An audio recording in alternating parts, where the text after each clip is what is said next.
Los seres humanos fuimos creados para vivir en sociedad, para interactuar con otras personas. Definitivamente no fuimos diseñados para estar solos. Dentro de la interacción, formamos equipo con otras personas. Y muchas veces vinculamos la palabra equipo al deporte o quizás en mi trabajo al ejercicio profesional, pero la realidad es que hacemos equipo en diferentes ámbitos de la vida. Lo hacemos, como decíamos, en el deporte o en el trabajo, pero también hacemos equipo en el estudio, hacemos equipo con mi pareja, con mi familia. El concepto de equipo es mucho más amplio y abarcativo de lo que muchas veces nos imaginamos. Bienvenidos a El Llamado, un espacio donde empieza un viaje transformador hacia la búsqueda del propósito, el liderazgo consciente y el despliegue de tu máximo potencial. Estás invitado a explorar el camino hacia una vida plena y significativa. Porque el llamado no es solo una decisión, es un descubrimiento. Soy Vero Efa, tu compañera de viaje.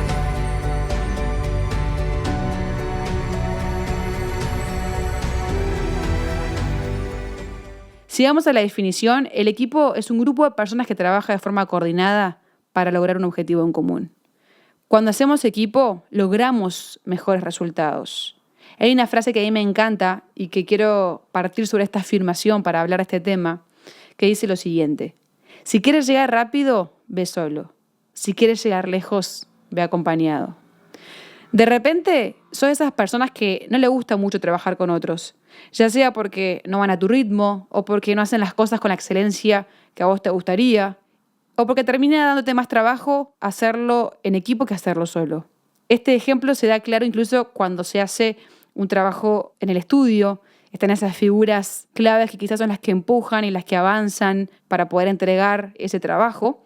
Y de repente hay otras personas que en lugar de empujar hacia adelante, parecen ser un lastre y complicar el avance del equipo. Esto es real y sucede. No todos los equipos funcionan bien, pero eso no quiere decir que los equipos bien implementados sean un instrumento muy útil que efectivamente nos permita llegar más lejos.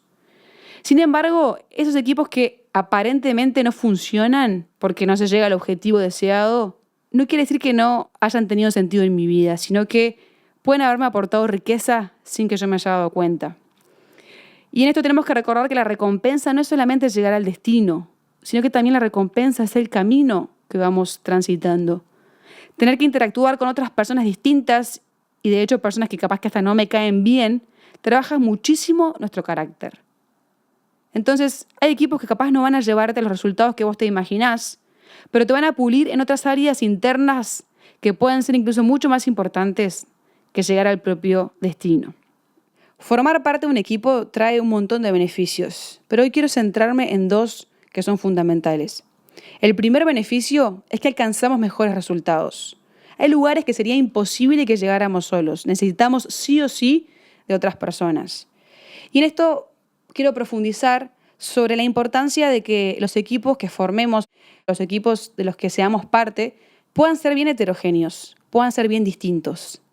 Quizás si te dan el desafío de formar un equipo, como seres humanos y de forma inconsciente podemos tender a querer formar un equipo de personas iguales a mí o parecidas a mí o que tienen líneas de pensamiento similares, porque eso obviamente me va a hacer sentir mucho mejor y más cómodo y parece que todo va a fluir mejor. Pero si todos somos iguales en un equipo, las soluciones a las que vamos a llegar juntos seguramente sean similares. Sin embargo, cuando nos animamos a formar y ser parte de equipos bien heterogéneos con personas bien diferentes, los resultados a los que lleguemos van a ser mucho mejores porque vamos a lograr llegar a resultados más creativos, más abarcativos, porque se produce un complemento entre las diferentes visiones, las diferentes maneras de ver las cosas, y en ese complemento se produce una sinergia. Y me encanta esta palabra porque cuando en los equipos hay sinergia es impresionante lo que se puede generar y es impresionante lo lejos que pueden llegar juntos.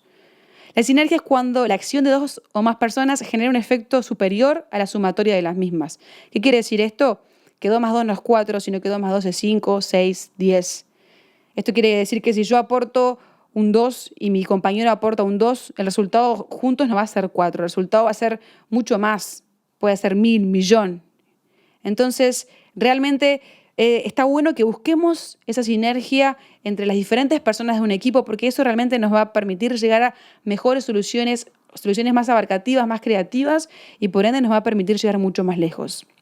Ahora, para que esa sinergia suceda, yo necesito entender y validar tanto mi punto de vista como también el punto de vista del otro. Si yo solamente vengo con mi postura y mi manera de ver las cosas y pensando que lo que yo pienso es lo único que está bien y no le doy lugar al otro, nunca se va a producir esa sinergia. Yo tengo que entender y validar lo que yo soy, entender y validar en qué soy bueno, cuáles son mis fortalezas, pero también reconocer cuáles son mis debilidades. Y en mis debilidades poder apoyarme en el otro. Entender que el otro va a tener fortalezas que yo no tengo, así como también yo voy a tener fortalezas que el otro no tiene. Y no mirar al otro desde la envidia y desde lo que el otro tiene y lo que yo no tengo, sino al revés, mirar al otro como un aliado, como una persona que va a aportar en algo que yo no tengo, en una debilidad mía. Y esto está bueno y es importante que lo tengamos presente para poder buscar esa sinergia. No querer nosotros ser perfectos, no querer nosotros brillar en todo en el equipo y ser los súper que sabemos todo, sino entender que también tenemos limitaciones y que me necesito apoyar en la fortaleza del otro. También para que esa sinergia se dé en el equipo, tengo que tener apertura para validar otros puntos de vista. Entender que somos diferentes y que yo, si estoy cerrado a mi opinión y mi única verdad, no le doy lugar a esa sinergia y esa sinergia nunca va a suceder.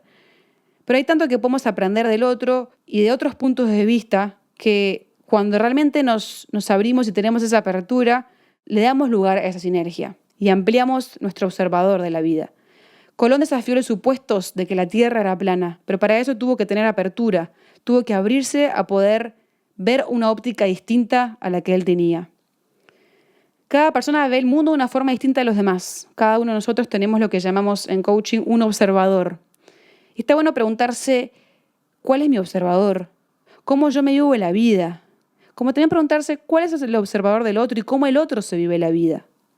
Porque sabes que observamos el mundo, pero no nos detenemos a observar cómo observamos el mundo. Es decir, ¿qué tipo de observador soy yo de la vida? ¿Cómo yo me vivo la vida? ¿Desde qué lado la miro? Y aquí entramos al segundo beneficio. Habíamos hablado de que vamos a mencionar 2 beneficios importantes de formar parte de un equipo. El primero, mencionábamos que es alcanzar mejores resultados, pero el segundo beneficio que se da cuando formamos parte de un equipo es el autoconocimiento. Y tiene que ver con esto del observador que hablábamos recién. Cuando hacemos equipo, por definición, buscamos llegar a un resultado. Pero como decíamos, la recompensa no es solamente el resultado, sino también es lo que sucede mientras caminamos juntos. En nuestro vínculo con los demás, nos vamos conociendo a nosotros mismos. No nos conocemos a nosotros aislándonos de la sociedad, sino que al revés, nos conocemos en nuestro vínculo con las personas. Es más, si querés saber qué tipo de persona estás siendo, analiza cuál es tu vínculo con tu entorno. Ya sea tu vínculo con tus liderados, con tus pares, con tus líderes, con tus amigos, tu familia o tu trabajo. Hay un proverbio que a mí me encanta que dice, el hierro se afila con el hierro y el hombre en el trato con el hombre. No podemos menospreciar el valor que las demás personas aportan a mi crecimiento y a mi desarrollo personal. No solamente me espejan, y valga la redundancia, son un espejo reflector de mí mismo, sino que también colaboran en mi desarrollo mucho más de lo que me puedo imaginar. Definitivamente, cuando hago equipo, no solo alcanzo mejores resultados, sino también mejoro como persona. Así que animémonos a formar parte de equipos diferentes, donde podamos conocernos más a nosotros mismos, donde también podamos llegar a mejores resultados juntos y donde podamos experimentar esa sinergia espectacular que se da cuando trabajamos juntos. Gracias por acompañarme en este capítulo. Como al final de todos los episodios, te voy a dejar con una entrevista express que realicé a un invitado para conocer otras historias inspiradoras de personas que conectan con su propósito. Te invito a seguir conectados y a seguir profundizando en estos temas a través de mi cuenta de Instagram, @veroefa. No te pierdas el próximo episodio. Hasta pronto.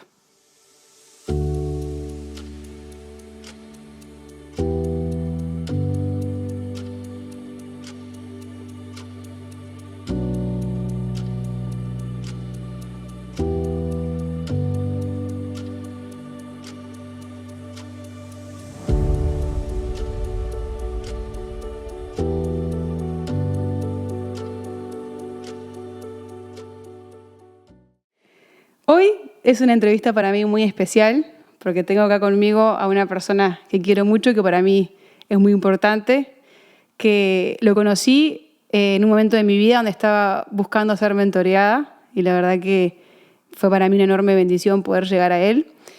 Tiene una gran trayectoria, es argentino de nacimiento, pero lo tenemos adoptado acá en Uruguay ya hace mucho tiempo. Luego trabajar en varios países, hace 25 años que eligió a nuestro querido Uruguay para vivir con su familia. Ha sido gerente general por más de 20 años en organizaciones en Paraguay y en Uruguay. De profesión es ingeniero industrial y tiene un posgrado en economía y administración de finanzas, así que una gran trayectoria también a nivel profesional. Actualmente trabaja como director independiente, consultor y mentor, ayudando al crecimiento de empresas y en particular al desarrollo de personas, de la cual soy testigo y soy parte también.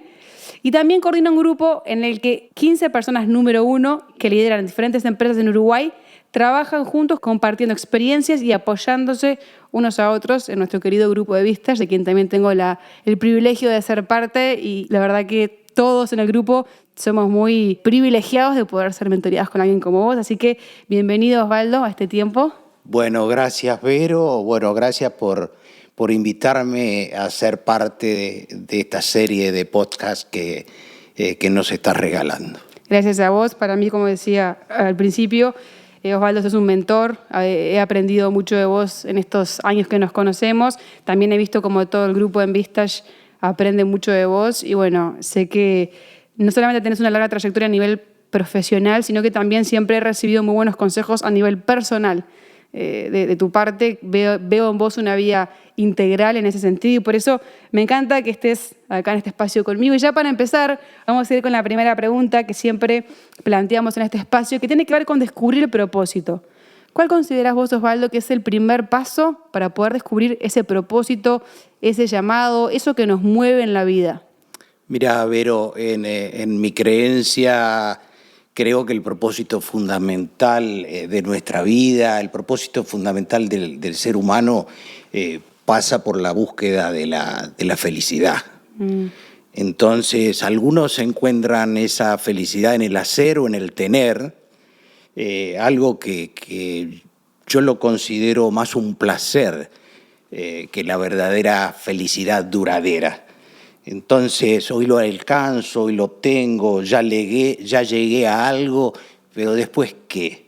Llegué a algo y por más que llegué no tengo la satisfacción y ya empiezo a buscar algo nuevo, y por eso hablo de que ese tipo de propósito en el hacer o en el tener es placer y es algo no duradero, es una experiencia tal vez momentánea y de vuelta, no de felicidad duradera.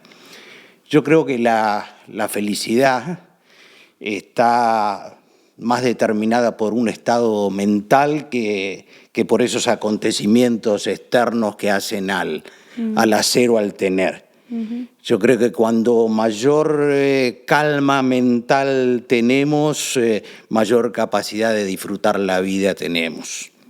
En otras palabras, yo creo que la felicidad, esa que es el propósito del ser humano, hay que buscarla más en el ser, hay que buscarla más dentro de uno y no fuera. No importa las posesiones, las condiciones externas, si nuestra disciplina interna, si nuestros sentimientos de amor, de afecto, de compasión, de aceptación, nuestra capacidad inclusive de adaptación, entre otras cosas, nos dan esa seriedad a nuestra mente, yo creo que solo ahí encontramos la felicidad duradera.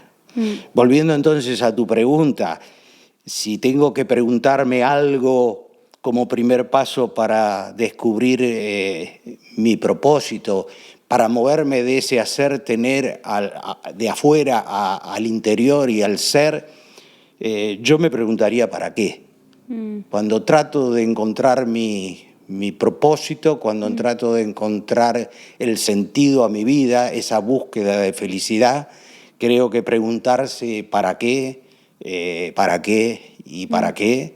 Es bien importante. Creo que es la pregunta clave, ¿no? Porque en realidad cuando a veces nos ponemos a hacer cosas que quizás pierden algún sentido, ¿no? Y es, ¿para qué estoy haciendo esto? ¿Para qué estoy haciendo lo que estoy haciendo? También uno tiene que revisar de tanto en tanto si está haciendo lo que lo apasiona, lo que lo lleva en ese camino hacia la felicidad.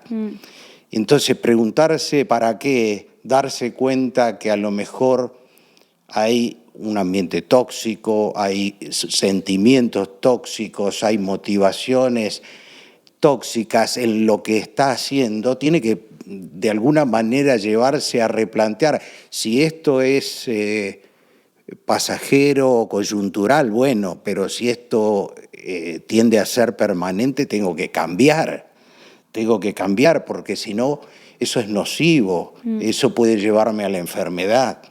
Entonces, ese disparador de preguntarme si estoy haciendo lo que me apasiona, de preguntarme para qué, creo que es muy, muy importante. Ojo, ahí dije algo, di otro componente que es el cambio, y es algo que nos produce temor. Hay mucho temor al cambio, el temor a equivocarnos, hay creencias limitantes que no nos dejan dar ese paso. No es fácil el cambio, pero creo que es saludable. Cuando uno se encuentra en una situación tóxica, enfermante, tiene que tener la voluntad de cambiar. Animarse, ¿no? Porque a veces también me ha pasado a mí y he visto en otras personas, ¿no? Como cuando salías de algo tóxico, cuando saliste te das cuenta de, qué mal que me estaba haciendo esto, pero viste, a veces por no dar el paso, terminabas metido en una rosca tóxica, enfermante. Sí, lo tóxico sin duda que hay que eliminarlo. Y siguiendo con esto mismo, yo, Osvaldo, soy testigo de cómo vos en tu vida, o al menos en este tiempo que te conozco, estás invirtiendo en el desarrollo personal y profesional de muchas personas y muchas personas también con influencia que lideran empresas. ¿Y cuál considerás vos que es tu consejo principal para esas personas que buscan iniciar ese viaje de desarrollo personal, ¿no? Que buscan mejorar, que buscan como crecer en los diferentes aspectos de su vida? Y bueno, yo te hablaba de lo que es esa serenidad mental, que es la que nos puede llevar a esa felicidad duradera, porque un estado mental sereno, afectuoso, con sentimientos que tienen efectos beneficiosos para nuestra salud, sin dudas nos va a estar dando una mejor calidad de vida. Ahora, ¿qué es serenidad mental? Me podría llegar a preguntar. Bueno, tenemos que aprender de alguna manera a reconocer emociones y comportamientos negativos. Esas son las cosas nocivas, esas son las cosas que nos pueden sacar, digamos, de la búsqueda de nuestro propósito. Entonces, transmutar esas emociones, cambiarlas y en algunas circunstancias hasta aceptar ciertas cosas, adaptarse a ciertas cosas, son las que de alguna manera nos encauzan hacia esa serenidad. Esto es un aprendizaje constante. A ver, uno cuando crece en la vida, cuando va madurando en la vida, cuando va creciendo en edad, le resulta inclusive más fácil darse cuenta de que ciertas cosas, identificar esas situaciones que son negativas y que nos pueden enfermar. Entonces, es un proceso que yo invitaría a tenerlo, a trabajar en eso, en trabajar en ese aprendizaje de reconocer lo que me hace bien y lo que no. Lo que me hace bien y lo que hace mal y vuelta a preguntarnos para qué lo estoy haciendo. Total. ¿Para qué? Justo ayer estaba hablando con alguien y hablábamos de eso, de que muchas veces en los compromisos o bueno, en la propia vida terminás como yendo o aceptando o estando metido quizás en un círculo, lo que sea, que no es el que vos querés, que no es lo que vos querés, que no es lo que te suma, ¿no? Entonces animarse a identificar, bueno, esto me hace bien, esto lo quiero, esto no, decido invertir en mi familia, decido invertir, no sé, en mis amigos o estar con estas personas porque no nos da la vida para hacer todo y a veces por seguir como la corriente, quizás terminamos haciendo cosas o estando en conversaciones o en situaciones que no nos suman, que nos restan. Tal cual, es así. Y también algo que es muy interesante, y más ya entrando a lo que tiene que ver con el liderazgo, que también vos has sido un gran líder en muchas organizaciones muy conocidas, como también ahora estás liderando y mentoreando a líderes de empresas. También el líder, al estar al frente y de una manera tener que ser este ejemplo, también es un desafío, ¿no? En esto del desarrollo personal, pero creo que el líder tiene como una cuota de responsabilidad mayor por la influencia que termina ejerciendo en otras personas. ¿Y qué características considerás vos, Osvaldo, que son importantes para que un líder sea efectivo realmente? Mira, tú dijiste algo muy, muy importante ahí que pone en contexto, ¿no? El líder, el que está en la cúspide de la organización, por ahí empieza todo. Empieza por su liderazgo individual, dotado de la ética, del hacer lo que piensa y lo que dice que hay que hacer. La gente lo está viendo, la gente está viendo cómo trata a un cliente, cómo los trata a ellos como empleados. Ese liderazgo individual es el que lleva luego a una segunda fase en una organización, es cuando aparecen tus seguidores, cuando aparecen las personas que de alguna manera, comulgando tus valores, ven la luz allá al final y están dispuestos a recorrer ese camino contigo. Y así es como una organización, a partir de ese liderazgo individual y de esos seguidores, va cambiando de ser un grupo a ser un equipo y va llegando a el liderazgo institucional. De alguna manera, y repitiendo esto, es claro que el liderazgo comienza por quien está en la cúspide de una organización. Y tú me preguntabas qué características tiene que tener ese líder, y yo resalto la humildad personal y la voluntad profesional de ir por más. Creo que son dos características muy importantes.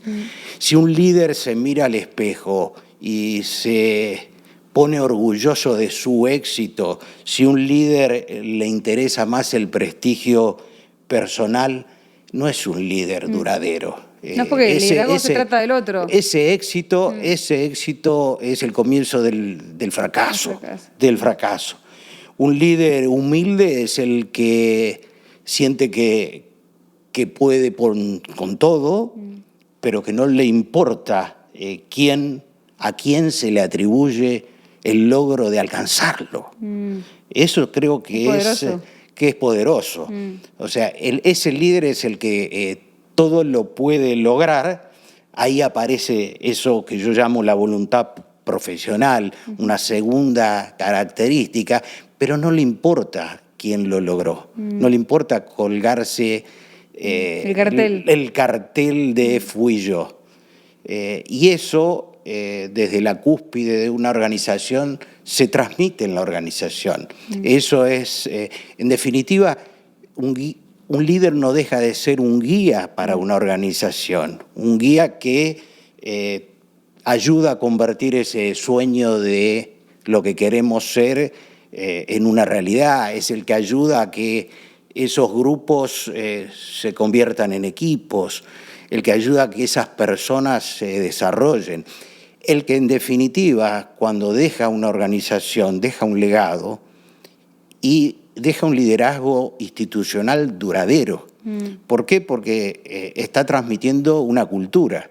La cultura de una organización surge de comportamientos y de cómo hacemos las cosas, y si esa humildad desde el liderazgo, esa humildad personal es transmitida, la organización va en un clima positivo, diferente, y va por más. Mucho más colaborativo, porque justamente Seguro. La humildad se trata de, no soy yo acá el que me saco los carteles y los papelitos, sino el equipo, ¿no? Seguro.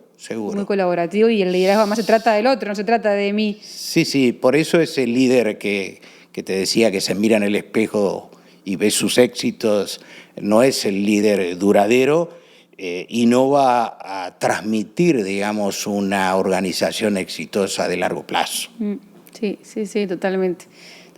Me encantó, y además esta característica de la humildad también surgió en otra de las entrevistas del podcast, también surgió la humildad, así que es algo que se viene repitiendo, y concuerdo 100% que hay mucho potencial detrás de un líder humilde.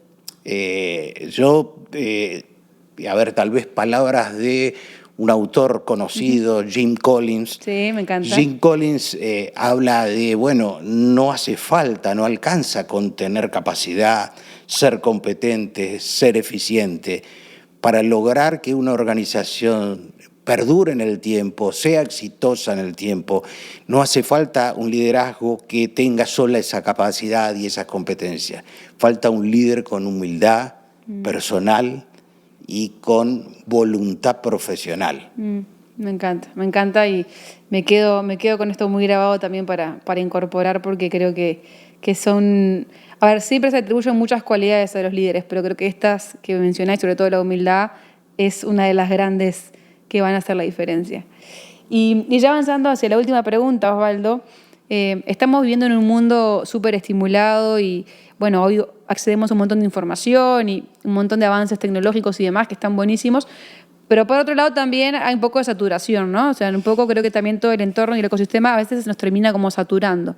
Entonces, ¿qué consejo darías vos o cómo aprendiste vos a escuchar tu intuición, como poder escucharte vos mismo en medio de tantas voces y tanta información sonando alrededor? A ver, que el mundo está plagado de distracciones para el ser humano por noticias buenas, por noticias falsas, por las redes, por todo lo demás, es más que cierto. Pero la realidad, y que no hay que perder de vista, que el que maneja la agenda es uno mismo. O sea, nosotros tenemos que ser dueños de nuestra agenda, dueños de nuestros tiempos. Debemos darnos el tiempo para la lectura, para las relaciones, para el disfrute y para las reflexiones también.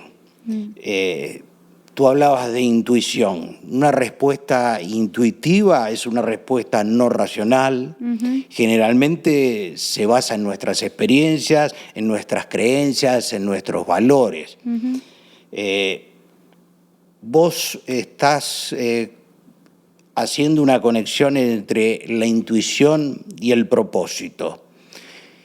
Ahí yo creo que para que esa respuesta espontánea, intuitiva, no racional, esté alineada con nuestro propósito de ser felices, de lograr la felicidad, es importante reflexionar, es importante estar equilibrado. Cuando uno mira para adentro y busca y revisa distintas dimensiones, como puede ser lo laboral, la pareja, la familia, las relaciones con amigos, y encuentra equilibrio, no tengas duda que esa respuesta intuitiva se va a basar en sentimientos y motivaciones positivas. Si uno está desequilibrado en alguno de estos aspectos, la familia, el trabajo, empiezan a aparecer sentimientos que son nocivos, empieza a aparecer desde el estrés hasta el insomnio, hasta la depresión. Y en definitiva, la respuesta que uno intuitiva y espontánea que uno puede dar en ese estado de desequilibrio no es la misma que va a dar si tiene un equilibrio familia, trabajo, pareja, relaciones. Sin duda que esa respuesta espontánea va a estar alineada con ese propósito, ese sentido de la vida que yo creo que tiene todo ser humano, que es la búsqueda de la felicidad. Sí, o sea que buscar ese equilibrio, cuidar ese equilibrio personal, también de esas cosas que son pilares para nosotros, ¿no? Como mencionaba, la familia, el trabajo, la pareja, los vínculos, ¿no? O sea, todo eso que de alguna forma son nuestros pilares o que hacen nuestro ser, lograr ese equilibrio es parte de nuestro propio equilibrio también, ¿no? Claro, y ese equilibrio es el que a la hora de responder espontáneamente y no racional, esa respuesta, esa intuición que tú mencionás, nos va a conectar con nuestro propósito. Totalmente. Me encantó y me encanta conversar de estos temas. Siempre que freno a grabar un episodio del podcast, una entrevista, es como volver a conectar, volver a ese equilibrio y reflexionar de temas varios. Y gracias, Osvaldo, por todo lo que me compartís y nos compartís, que hay mucha sabiduría y creo que también mucho para quedarnos con eso. Así que bueno, gracias. Gracias a ti primero por hacerme parte de tu serie de podcast y después por bucear en este tipo de temas en tu serie de podcast El Llamado. Muchas gracias.